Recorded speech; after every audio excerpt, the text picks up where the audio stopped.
Saudara, masih bersama saya dan masih bersama AKBP Heru Budi Prasetyo. Bersama beliau kita akan lanjutkan kembali diskusi ini. Baik, Pak Heru, bagaimana tadi seperti yang kita bicarakan mengenai partisipasi masyarakat gitu dan kepolisian. Nah, sekarang saya ingin menyentuh ranah ya anggota kepolisian. Nah, ini gimana kalau yang kita lihat kalau nggak hanya di Pangkal Pinang, seluruh Indonesia ada beberapa polisi yang terlibat di bagian narkotika atau narkoba, Pak. Itu bagaimana tanggapan Bapak? Jadi kita di kepolisian ini kalau bicara garis besar kegiatan kepolisian ini sedikit bicara manajemen operasional kepolisian. Iya, boleh Pak. Itu dibagi dua. Bidang pembinaan dan bidang operasional. Oh iya. Kaitan dengan pertanyaan Mbak Mita, kegiatan kita di bidang pembinaan. Pembinaan. Bidang pembinaan ini penting karena apa? Karena kita menginginkan sumber daya manusianya itu adalah yang mumpuni, profesional dan tentunya moral. Iya. Berkaitan dengan pertanyaan Mbak Meta, adanya indikasi narkoba itu juga kena ke institusi kepolisian. Iya. Tentunya kami akan memberikan tindakan yang tegas. Tindakan tegas bagi anggota yang pengguna ataupun apalagi terlibat. Iya. Terlibat penyalahgunaan narkotik, terlibat sebagai pengedar. Itu kita tidak pandang dulu. Apa Pak? Ini Pak. Sampai dengan tingkat pemecatan. Pemecatan. Istilah kami itu PTDH, pemberian dengan tidak hormat. Dan ini sudah ada 2 kasus yang akan kita PTDH-kan. Di Pangkal Pinang, Pak? Terkait dia penyalahgunaan narkoba dan juga ada anggota juga yang kita tertangkap. Kepemilikan atau kepemilikan? Dan proses hukum. Kita tidak pandang dulu. Kenapa? Karena kita harus bersih dari kita dulu. Betul. Baru kita bisa membersihkan. Ini. Betul. Jadi apa Pak yang diharapkan dari bagian pembinaan Pak supaya hal ini tidak terulang atau terjadi di bidang kepolisian Pak? Jadi kita di bidang pembinaan yang kita harapkan tentunya kita mempunyai atau memiliki anggota yang memiliki dedikasi kerja yang tinggi, disiplin yang tinggi dan moral yang baik. Tujuan pembinaan itu. Langkah-langkah yang kita lakukan. Ya apa aja Pak? Untuk menghasilkan output yang seperti itu, kepolisian ada beberapa cara. Yeah. Yang pertama, pembinaan itu kita tentunya menggunakan istilah pelatihan. Pelatihan itu penting. Ini gunanya apa? Selain untuk meningkatkan kompetensi anggota, dengan banyaknya latihan juga akan meminimalisasi masuknya bahaya narkoba tadi. Karena anggota akan full bekerja. Ya aktif Pak ya. Aktif, tidak ada nganggur. Betul. Kemudian yang kedua metodenya adalah metode pembinaan rohani. Ya, perlu Pak, penting Pak. Penting sekali karena dengan rohani yang baik tentunya akan berkorelasi terhadap pelaksanaan tugas yang baik. Kemudian yang ketiga adalah kita ada istilahnya itu konseling. Konseling, betul. Konseling itu penting. Ya. Dalam pembinaan SDM itu penting konseling. Jadi anggota kita yang memiliki permasalahan, baik melakukan pelanggaran disiplin ataupun ada permasalahan di keluarga, itu ada datanya di kita di namanya edukasi propam. Jadi bisa Pak ya mengeluarkan unek-uneknya Pak ya? Nah, kita konselingnya ada di bab Sunda.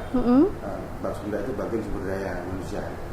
Itu kita tunjuk perwira kita yang memiliki kemampuan konseling. Oh ya. Kita konseling dia. Kenapa kinerja Anda menurun? Seperti itu.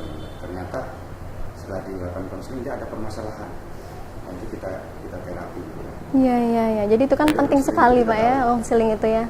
Jadi kira-kira apa Pak yang diharapkan dari masyarakat Pangkal Pinang khususnya dari Bapak sebagai Kapolres Pangkal Pinang Pak?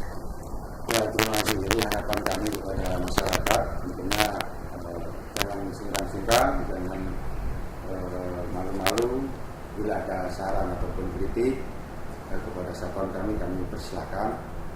Dan kita tentu juga mengharapkan kalau ada informasi yang berkaitan dengan kriminalitas untuk memastikan kepada kami. Karena itu penting, polisi itu tidak akan bisa mengungkap kasus tanpa adanya bantuan dari masyarakat.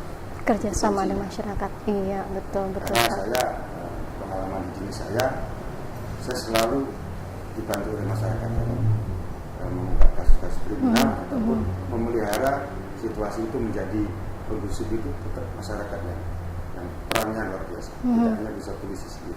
Dan sepintar apapun polisi itu tanpa didukung masyarakat kita tidak akan bisa mengungkap suatu ini Pak ya, masalah. Iya, Jadi iya. saya harapkan betul-betul partisipasi masyarakat Kota Pangkal Pinang ini kami sangat harapkan supaya situasi kondusif sekarang ini bisa kita jaga. Sekarang kita sedang menggelar operasi kepolisian dengan sandi operasi bersinar. Operasi bersinar. Bersinar itu bersihkan sindikat narkoba.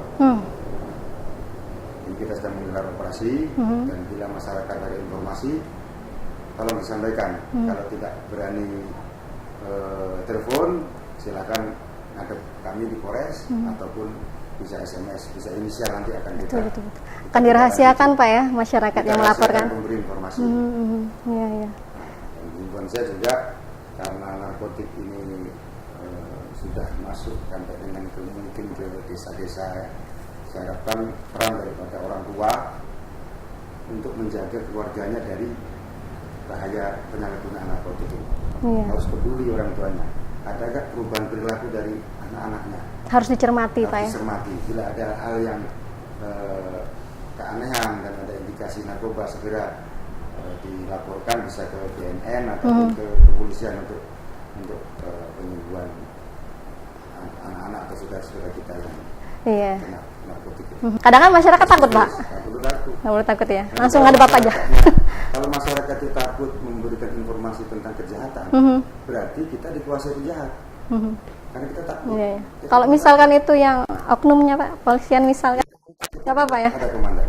Boleh. Iya. Ini nanti kita akan. Iya. Oke. Lanjuti. Baik, terima kasih Bapak AKBP Heru Budi Prasetyo atas waktu dan kesempatannya bisa berbincang bersama Kompas TV Bangka, Pak. Ya, semoga bisa bertugas lebih baik lagi ke depan dan mudah-mudahan tingkat kriminalitas mungkin bisa ditekan, Pak ya, lebih sedikit lagi, Pak ya. Saudara, demikian perbincangan kami bersama AKBP Heru Budi Prasetyo. Semoga kita bisa memetik hikmah dari perbincangan ini. Dan dengan berakhirnya perbincangan ini, maka berakhir pula beragam Kompas News Bangka Belitung hari ini. Saya Meta Jeniarti, mewakili tim redaksi Kompas TV Bangka undur diri. Jangan lupa nantikan selalu Kompas News Bangka Belitung setiap pukul 4 petang waktu Indonesia Barat. Sampai jumpa.